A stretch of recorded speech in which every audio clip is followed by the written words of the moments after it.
my name is Aaron burke-moran. I'm one of the guitarists in the band Caspian. Thanks for joining me today. I want to give you a rundown of my setup and show you what's going on here. So let's take a look over here at my amp.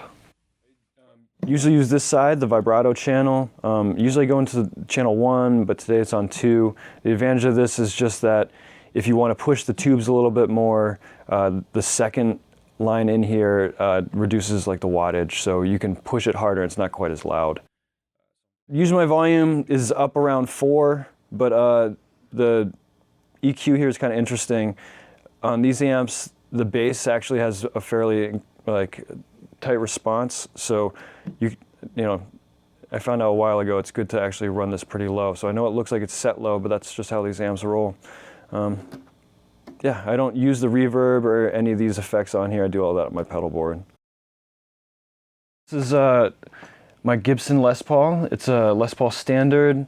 It's a 2006 model. It's maple top with a mahogany back. It's got a mahogany neck and a rosewood fretboard. For the most part, I end up using the neck pickup. Sometimes I also use a blend of both of them. Very rarely do I ever just use the bridge pickup. But it's treated me well. It's been my main guitar for the last 7 or 8 years. I've only had one incident. Unfortunately, it got knocked over last tour and the neck snapped up by the headstock, but wonderful guy over at Broken Neck Guitars in Boston fixed it for me and it's playing like brand new. All right, so I should chat a little bit about how I arrived at this point and why my board looks this way. Basically about, I don't know, I'd say 2 or 3 years ago, after kind of writing piano and keyboard off forever, I really got into synthesizers and discovered that they were capable of making just all sorts of sounds, and as a guitarist I actually got a little jealous. So yeah, about 3 years ago I decided that I was going to model my pedal board after the components in a synthesizer, and I think as I go through and talk about what's going on, I'll make more sense of that. So just wanted to plant that seed to begin with. My effects are all before the amp. I don't have an effects loop, so everything is guitar, pedals, and then amplifier. From the guitar, I go directly into my volume pedal. And that leads into my distortion circuit, which is this area over here. So we have guitar coming in, distortion circuit. This moves up and actually goes into the Mobius,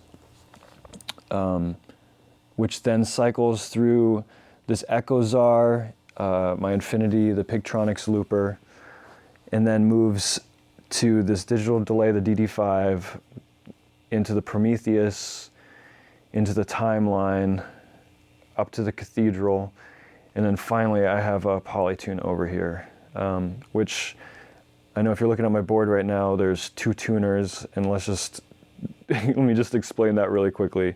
It's not so much because I think it's cool to have 2 tuners on my board. One's a tuner out from my volume pedal, which is actually my main tuner, and the Polytune I just use at the end of my chain as a kill switch. Interestingly enough, the Polytune and this guy over here, this is a Sonic Research Turbo Tuner ST200, incredible tuner, but it's more of like a strobe, so it tunes and it's got the circular pattern, which can be a little tricky, and it's taken me a little bit of time to get used to. So the advantage of having a second tuner is I can actually pop this on and just double check. Let's get a little bit further and just kind of dig into this. So I have the volume pedal before all my distortions, which someone actually on Instagram was asking me about that and how I felt about that and why. Let me just show you really quickly. So when I use the Tube Screamer, which is this first guy right here, this is basically my first level gain. But if you listen to this, if I have my volume set at lower, if my volume pedal is set at a lower point,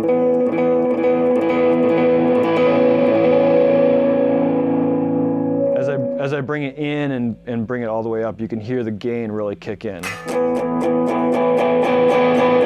So it's essentially what the volume pedal becomes is an extra gain knob, which for me has really proven to be quite effective, and I like that. You know, not everybody's stoked about that kind of tone, but with my setup, it makes me happy. So that's why that's there. I have this tube screamer, which is like gain stage 1. I'm just gonna bring this back just a little bit. The reverb. This Sans amp is actually my heavy distortion. And this is the newest edition, which just replaced a Rat, but this is the Tonezar Vault. And I guess here's the philosophy behind my distortions. So it's a little weird. I have gain stage 1, gain stage 2, and gain stage 3. Now, the reason the pedals are set up this way is because I actually team these guys up a lot of the time, so I use these together, and so oftentimes I'm going from this tube screamer to this distortion so I can just hit them both at the same time, which turns this one off and this one on, or vice versa. So it's kind of handy. So that's actually why they're next to each other. I've also chose to run, I like running my tube screamer into the Sans amp to beef it up just a little bit, and it's kind of hard to hear sometimes, I think, but I can definitely notice it when I'm playing and everything's nice and loud. But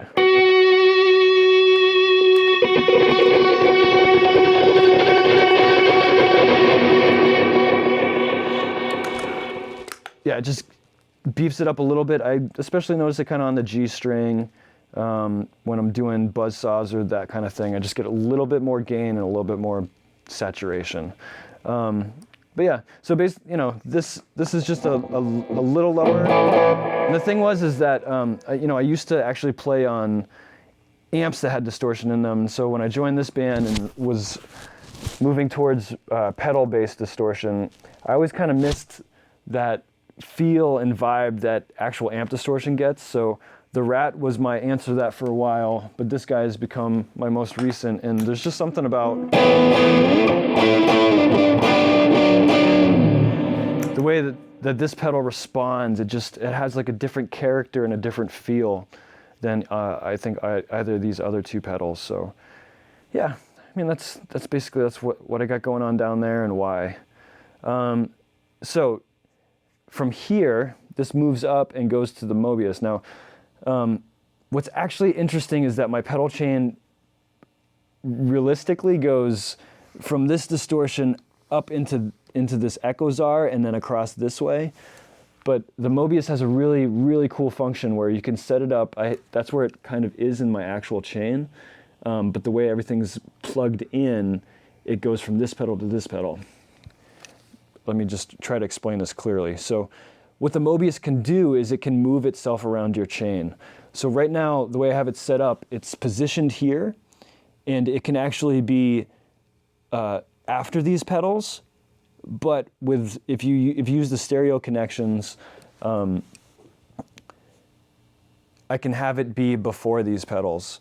And my mentality for that is that this Infinity guy, this Pictronics pedal right here is my main loop pedal. So the Mobius is modulation and various sort of effects like that. And basically what I can do is I can have a loop and I can either feed modulation effects into it or just switch it based on the presets.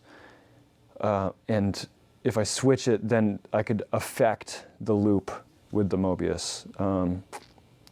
I think maybe let me just demonstrate that really quickly. So right now, this is just a nice light chorus, and if you listen, it's on the loop. Now it's off. But if I go into my settings here,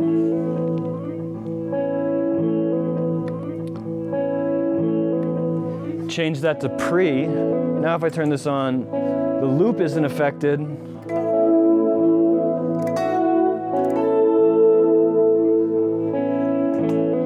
But my guitar tone is. So just a really neat way to shift a pedal around on your board without actually moving it. I thought that was a killer feature of that pedal. Yeah, so the Mobius, I mean, it's just unreal. It's got chorus, it's got, let's see, what else do I have loaded in here?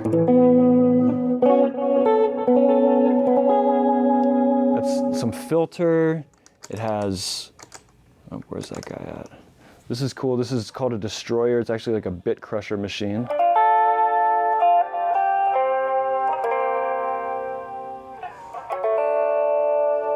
So it makes it just sound kind of old-timey.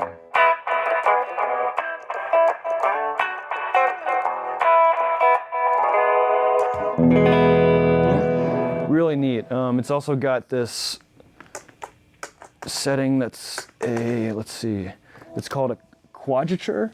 I think it's like ring modulation and that kind of thing. If I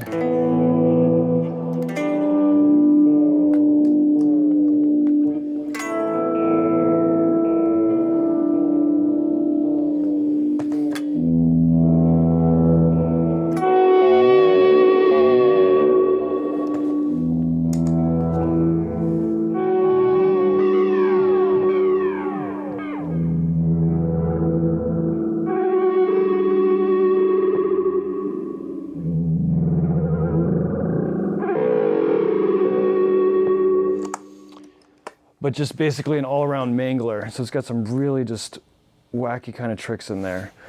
Yeah, let's see. Let's move on over here to the Echozar. Really interesting pedal. It's a BBD style delay, so nice analog sound, really warm. A lot of times what I use this for is, at least right now, I mean, I've only had this pedal for about 2 months, so I'm still really digging in, and there's so much that I have to learn. But right now I just kind of use it for thickening up buzzsaw lines. So you have it set kind of, let me see, a little bit quicker, not really too heavy on the repeats or anything.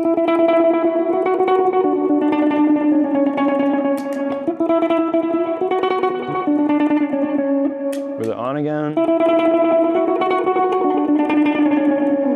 But it's also just really nice if you do like a slower setting.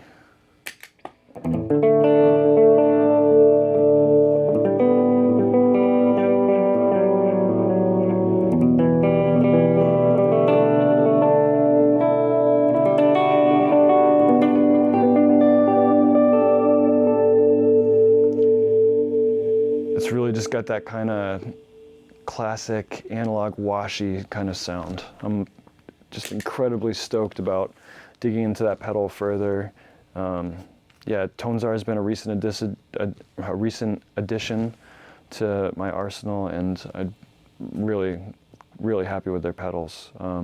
This little guy over here is the Angel Baby. It's a component of this one, kind of like an add-on pedal, and it just gets more into like the modulation side of that style delay. The Infinity here, amazing pedal. I just recently finally ditched my Line 6 DL4, which was my staple for live looping. And the thing was that I always had a difficult time finding something that would do what that pedal does.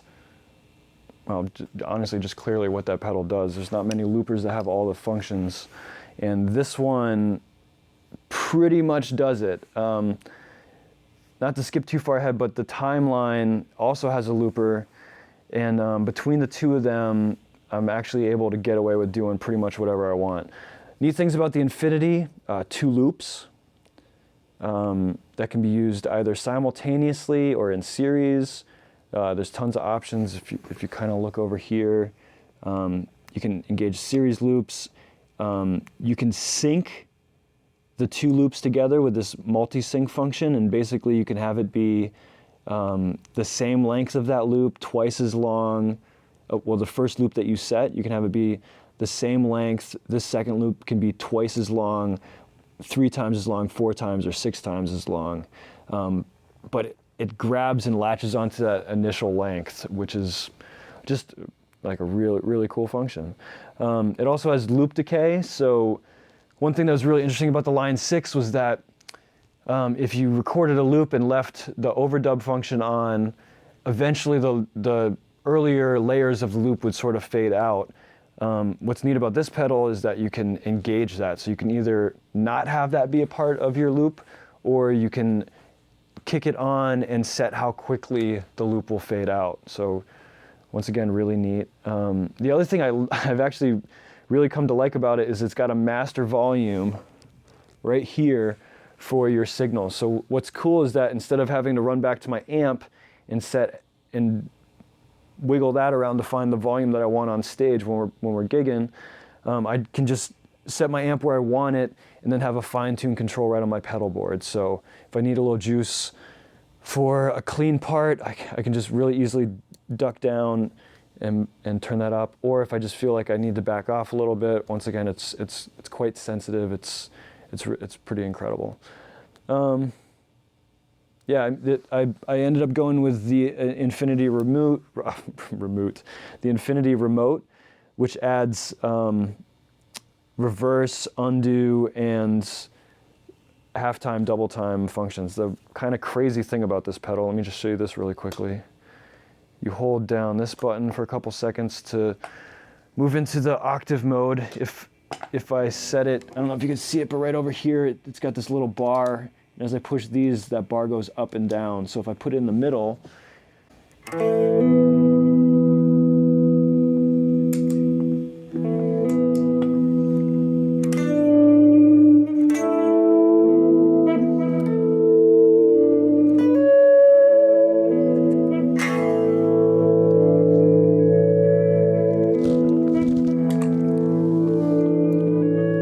so what's crazy, the Line 6 would actually go up or down an octave depending on where you stayed, but this will go up or down from that middle point. So it's got just even a little bit more flexibility. So what's kind of wild is down here,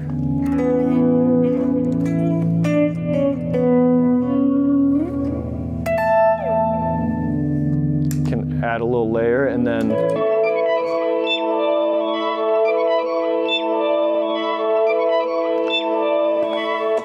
there's my original loop with that stuff layered on from the bottom up 2 octaves then. Really kind of neat, pretty cool. Love this pedal. Took me a little while to get used to the functionality, but after taking it out on the road for a month, I love it. Let's see. Yeah, we talked about the Mobius, that would be next.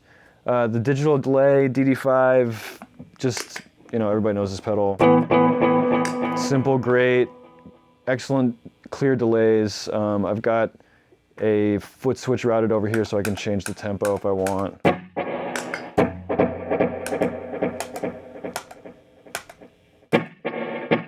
Yeah, nice and handy, just simple, excellent, love it. It's also after my loop pedal, so I have a delay before and after, and then obviously a third delay here with the timeline. The Prometheus Deluxe, super cool pedal, filter, deluxe resonant filter. Does all kinds of crazy things. It's got a wheel over here. Lets you work with different kinds of, that was a random wave. This is just like a sine wave, simple. With the expression pedal, I can adjust the tempo. So if I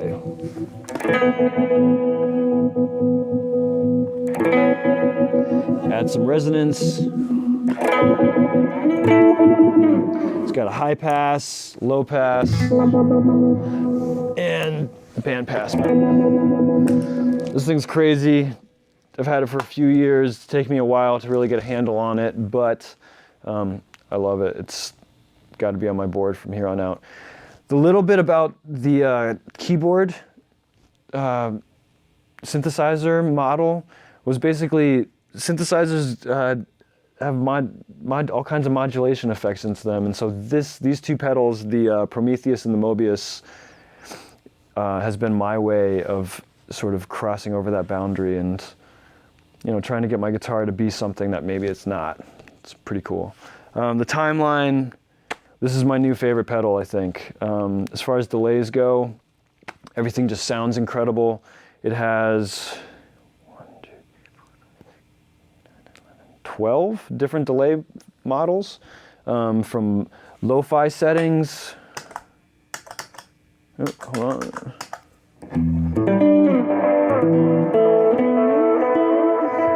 To just nice, let's see. Yep. Crystal clear, digital delays. I mean, it just runs the gamut.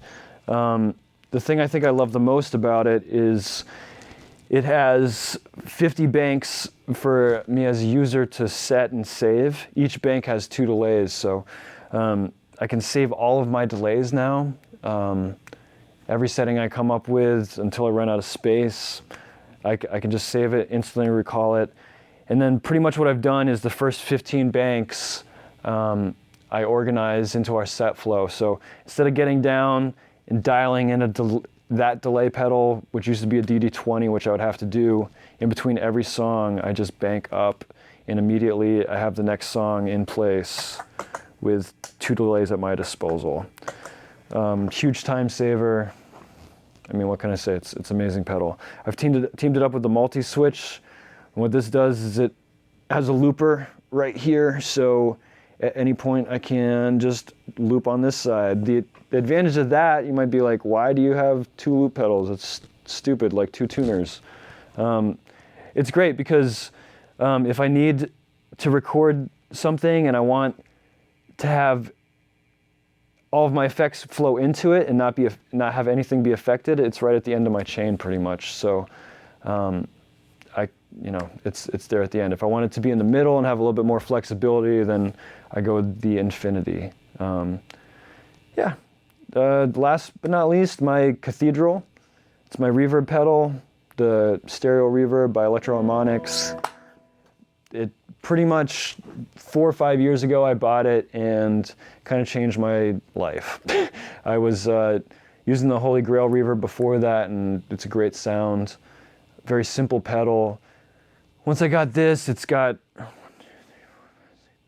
9 different reverb modes.